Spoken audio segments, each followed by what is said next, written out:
of the name of God, this thou shalt say. A virus is having people grapple for breath.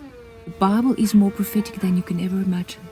There is prophecies that will blow your mind to help you to know your breath is in the name of God. His name ties to breath, did you know? The revealing of the name of God, this thou shalt say. God intended you to know this. The God of Abram, Isaac, and Jacob. He sent me unto you, and this is my name forever. It truly is. There is something that you must know regarding God's name. It is contained in what he told Moses to say. He is the Lord God. The first thing you've got to hear is that God says, I am the Lord God of your fathers.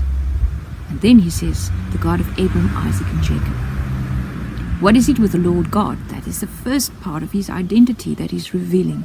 What is translated as Lord God in English is the first two names that we encounter in the Bible.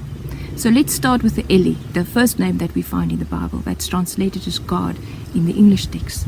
That ties with the one that has the might to turn things around.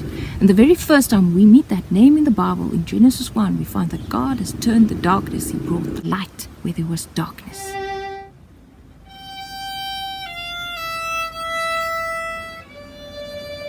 Remember Golgotha? There was darkness, there was light. And something happened at the very moment the light came. Jesus breathed out at 3. After that 3 hours of darkness on the face of the earth, the darkness was stopped by his breath. God said, I am the Lord, thus God who's the breather outer of his breath to give life. And he is.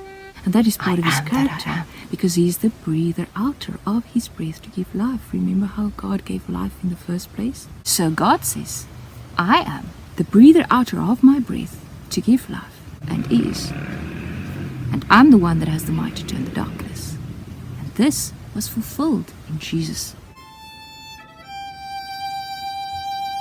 Continues to explain, and he says, I am the Lord of Abram, Isaac, and Jacob. And he says, that's my name forever. So those 3 names are part of the testimony of the Shem of God. It's a prophecy that God is using that spans across those names. And he speaks about that in terms of his name. In other words, God is using their names to reveal something about his Shem, his renown, what he would be known for, what he has authority to do. When you hear what is prophesied in those names, you'll understand. We've spoken about that in terms of what those names means for us, but in this video we're going to speak about that in terms of what the names means in connection directly and only towards what God is renowned for. Right? It's part of his name's testimony.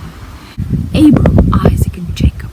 Let's start with Jacob. Jacob is the one who was holding on to the heels of his brother. That's a prophecy. Remember whose heel was being caught? It was Esau. Esau is the one that's associated with red and hairy, right? The hair is a type of cover, so it's a cover of red.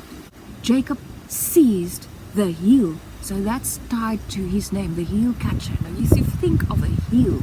The heel is the utmost extremity, utmost end, extremity of the person. So here we are dealing with a prophecy of someone that is seizing the utmost extremity of his brother's name, Esau. Who's renowned for seizing, in other words, grasping there, taking to himself the cover of red? It's a prophecy. And we find that he was seizing that before birthing. Who seized the blood before the birth? It's a prophecy. Remember Jesus covered in blood before his resurrection? I am the God of seizing the blood before the birth. That would be the supplanter, right? He turned things around. He became the governing principle. First, the first principle was that of death. And now the principle is the one that has supplanted that by taking that cover on himself. Obviously, Jesus. I am the God of what preceded that name. Isaac was seen before Jacob came. It's Isaac. Isaac has a tie with laughter, mocking, scornful laughter. What preceded Jesus' seizing onto himself? The blood, the death testimony? Before he rose? What happened prior to Jesus' death? But him being scorned? God says, I am the God, the mighty one that was scorned, who has seized the blood cover before being resurrected, birthed. Jesus. Do you recognize the renown from somewhere? Who's known for that? Who's known that was mocked and scorned, the mighty one that has bled and seized the blood unto himself before being birthed, before rising? God says, I am the God of Abram.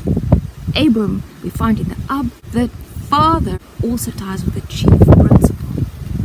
And is often translated as the father of the multitude, in other words, birthing. Right? Many that's giving birthing life. Right? Why? Because Racham, the second section of his name, ties with the womb, also has associations with mercy. So the chief principle of mercy, I am the God of mercy by the womb.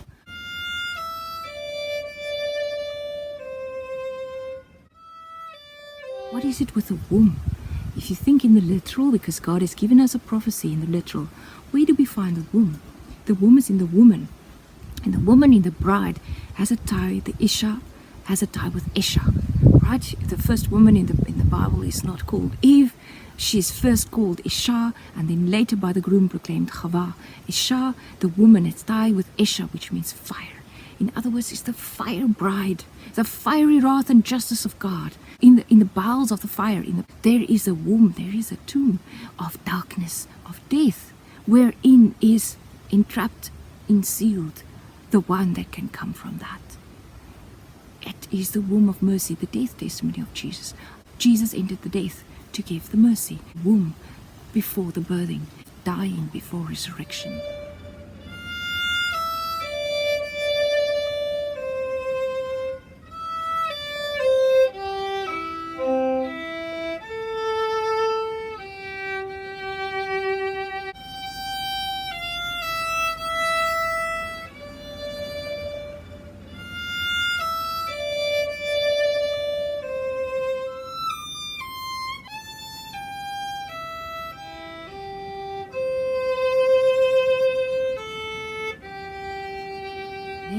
His renown is being the God of mercy by the womb, by the tomb, being the God that was mocked and scorned, the one that has had seized to himself the blood cover, so to be the supplanter, so that God's might to prevail and turn things can be given.